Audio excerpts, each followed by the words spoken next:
श्रीमद् भागवत महापुराण की कृपा से और इसके जीवन में संत अगर मार्गदर्शन करने वाला आ जाए, संत जिसका मार्गदर्शन करता है, जिसके मार्गदर्शन में गुरु लगा रहता है, तो उसका जीवन भी धन्य हो जाता है।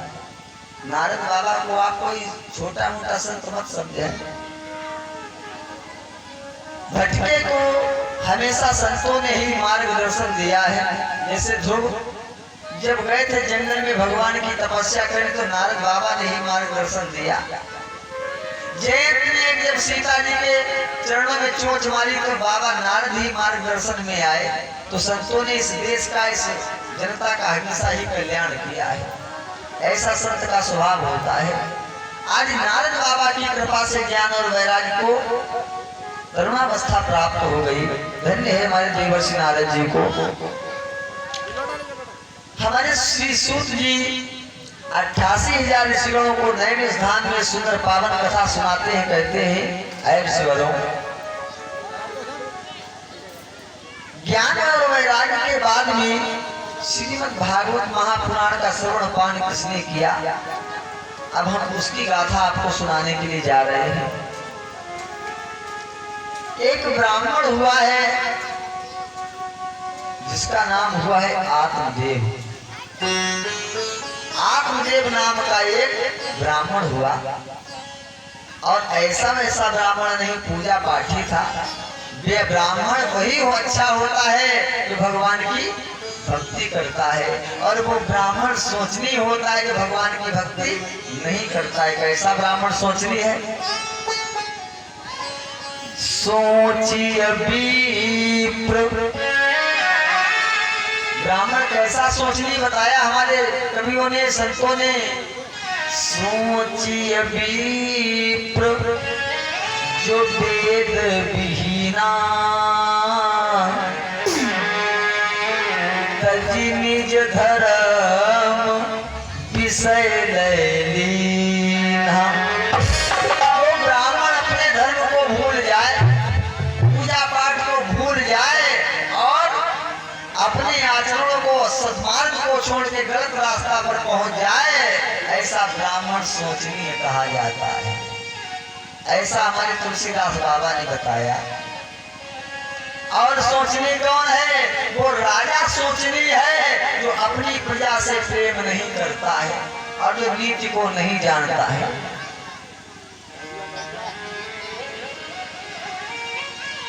सोचिए नृप जो नीति नहीं जाना,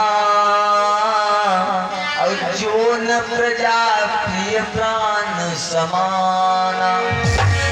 जो राजा नीति को नहीं जानता, प्रजा से पुत्रवत प्रेम नहीं करता, ऐसा राजा भी सोचने कहा है। तो आज ब्राह्मण आत्मदेव जो है बड़ा ही धर्मात्मा है। जो ब्राह्मण में गुण होने चाहिए, तो एक एक गुण आत्मदेव के अंदर मौजूद है। मगर आत्मदेव तो बढ़िया है। भगवान की कृपा तो सब कुछ है, मगर इनकी जो पत्नी है, नाम क्या है? धुंधली। नाम है धुंधली, और जैसो नाम तैसे उसका नाम है। जिसका ठीक ठाक नहीं तो कोई बढ़िया कहाँ से? आत्मदेव ब्राह्मण सीधे हैं, सज्जन है। कैसे हैं? अरे दक्षिण में आत्मदेव नामी, दक्षिण में आत्मदेव नामी, सीधा सज्जन सा ब्राह्मण था।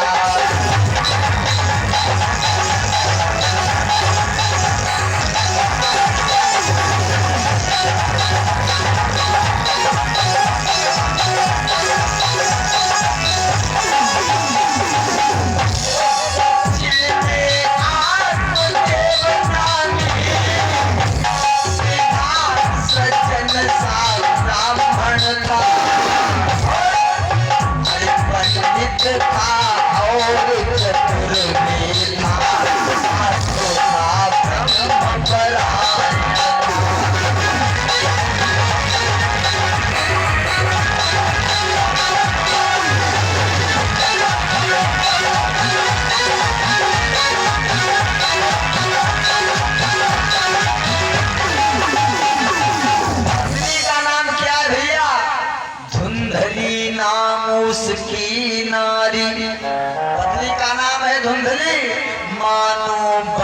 की दुश्चर्या थी, ब्राह्मण जितना ही सज्जन था और उतनी ही नारी कर्कशा थी। जितना ब्राह्मण सीधा है, घर में शोध चाहता है, उतनी पत्नी उसको बढ़िया नहीं।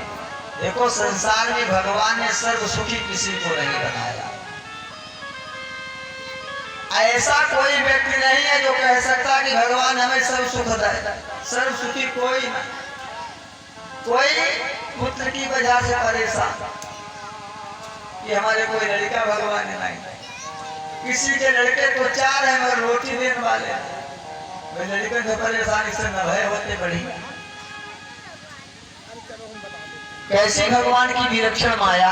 अरे आज के संसार में, आज के संसार में और कोई न सुखी है, किसी न किसी बात से हर कोई दुखी है।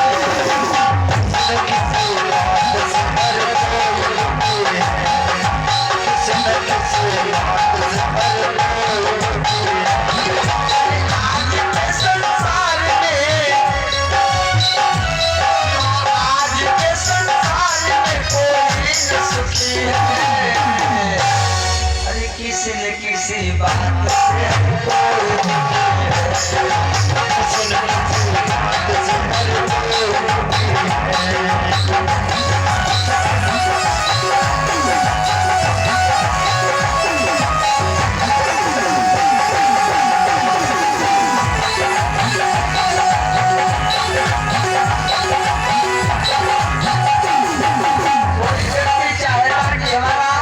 दुनिया वाले सम्मान करे।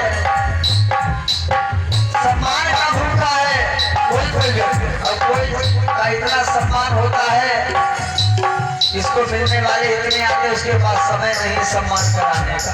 तो क्या कवि ने कल्पना की है, कोई सुखी कोई दुखी, सम्मान को कोई सम्मान से, कोई सुखी सम्मान को कोई सम्मान से, कोई दुखी सम्मान को कोई सम्मान से, कोई दुखी सम्मान को कोई सम्मान से, कोई दुखी संतान को कोई संतान से, कोई दुखी संतान को कोई संतान से। और सबसे बड़ा दुख क्या है, शरीर में अगर आपको कोई दिक्कत बन जाए, इससे बड़ा संसार में कोई दुख ही नहीं। सब दुख से है बढ़ के बड़ा दुख शरीर का, सब दुख से है बढ़ के बड़ा दुख शरीर का। और भोगता है प्राणी दुख अपनी तकदीर का, भोगता है प्राणी खुद अपनी तकदीर का। भोगता है प्राणी दुख अपनी तकदीर का, भोगता है प्राणी खुद अपनी तकदीर का। अपनी अपनी किस्मत है, हाँ अपनी अपनी किस्मत है जो हरि ने लिखी है। हाँ किसी न किसी बात से हर कोई दुखी है, किसी न किसी बात से हर कोई दुखी है।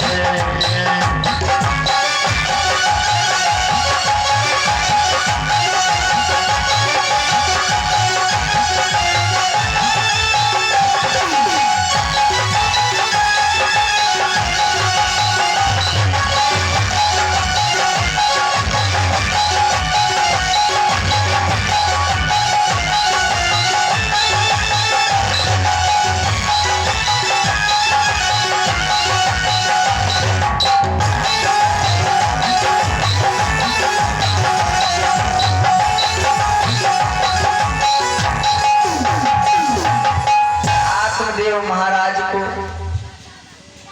एक तो दुख पत्नी का कि पत्नी बढ़िया नहीं।